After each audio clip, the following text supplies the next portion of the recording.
Hey guys, welcome back to Vinceville Custom. So today I'm sharing with you a Huntress resin kit that is a 1/6 scale that I just finished up for someone. Now, I did do a garage kit review on this a while back, and when I did that garage kit review, I didn't realize how bad this casting was until I actually really dove into it.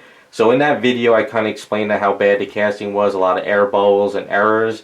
It's understood between me and the client that I did this for was that there's only so far you can go with this kit without getting to the point of rebuilding it my way. And that's kind of not the intended of the kit. It's a grail for them. They've been looking for the kit for ages. They finally found it. So they want to keep it, the way it was supposed to be back then, but still clean it up as best as they could. So with that being said, there was a lot of stuff that was going on with this. As I worked on it, more stuff popped out on me. So there's a lot of air bubbles underneath the legs. There was a lot of air bubbles in the knees. A lot of these points over here for the straps on the boots were missing because they didn't cast. Whoever casted this up either didn't know what they were doing when they casted it, or it was at the very end of the mold cycle and the mold was just so destroyed that it just didn't work out the way it should have. But there was a lot of strap issues. There was a lot of these points missing. Some of these boot parts were missing here as well. I'm not sure if that was maybe a mold issue or the casting or the sculpt. I'm not really sure what was going on, but I rebuilt it as much as I could. Some of these straps up here were sort of missing. I kind of had to rebuild those. A lot of these buckles had major air bubbles in them, so I had to rebuild those as well.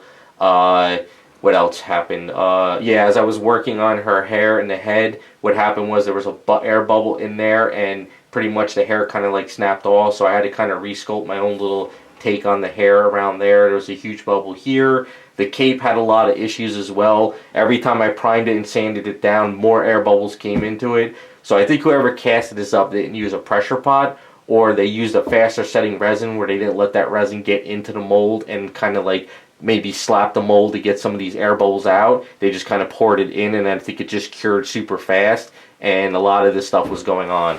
I used a lot of A's around this cape, but even got to the point where, it got to the point on this sculpt where I was almost rebuilding it my way, because even this crossbow, there was a lot of details and stuff missing. I had to sort of kind of rebuild it, some of it, and there was just a lot of other stuff going on with the piece that literally it kind of was making me work on it for almost like a year here and there. Then we had the lockdown though, so that's kind of why a lot of things got delayed. But now that I'm getting back onto things and I could get all the products I need, I got back onto it. Now, it's understood between me and the client that, this is rough.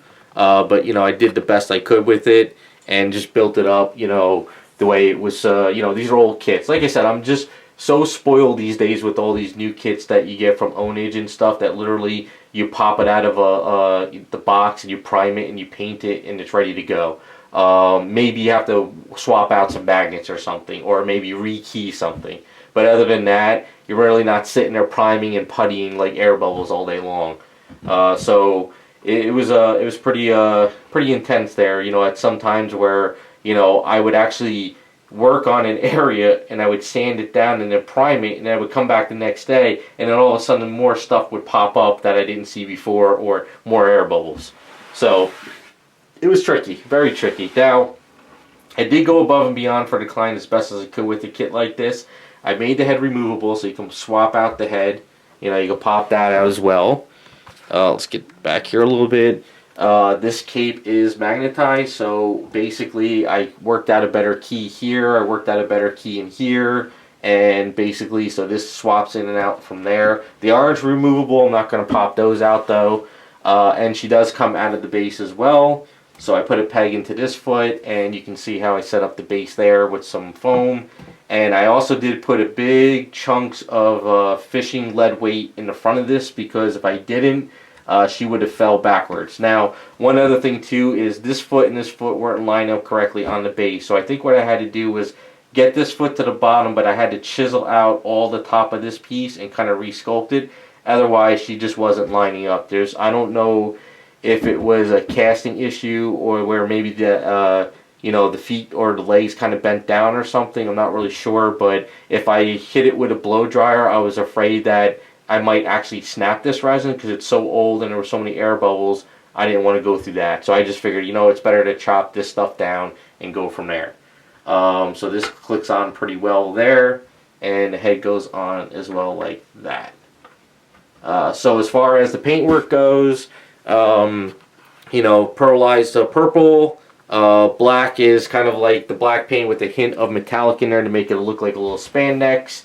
Garage Kit's flesh tones. Now her mask doesn't have these eye openings. It's actually a flat mask. So originally when I painted it and I sent it to the client, I painted the whole mask purple and then I did white eyes.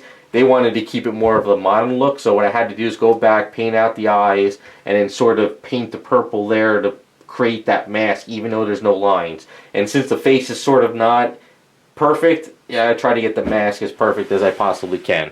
And then other than that, I just pretty much ran with the rest of it and just put it all together. It's a rough kit. It definitely brings me back to the old days of kit building when, you know, you'd get these kits and you knew that, okay, there's going to be casting issues, you got to prep it all up and everything. But, you know, as products got better over the years, as techniques got better, as, you know, casting gear got better, people learning from YouTube and stuff like that, you know, castings and molds and kits are nothing like what they used to be like this. But, like I said, though, I'm not sure if whoever put this, you know, casted this up didn't know what they were doing, or the mold was just so old and so deteriorated that it just caused issues. But I got it together. It's as clean as possible without rebuilding it from scratch, because I mean, literally, I could grind this down and rebuild all these buckles and all this stuff and make it look, you know, better than what it is from the casting. But at that point, you're defeating the purpose of putting together an old kit that the client wants, that was sculpted by the sculptor back then and casted up. They want it from that era and that sculptor. So, you know, you just got to kind of know when to stop too at some of these older kits.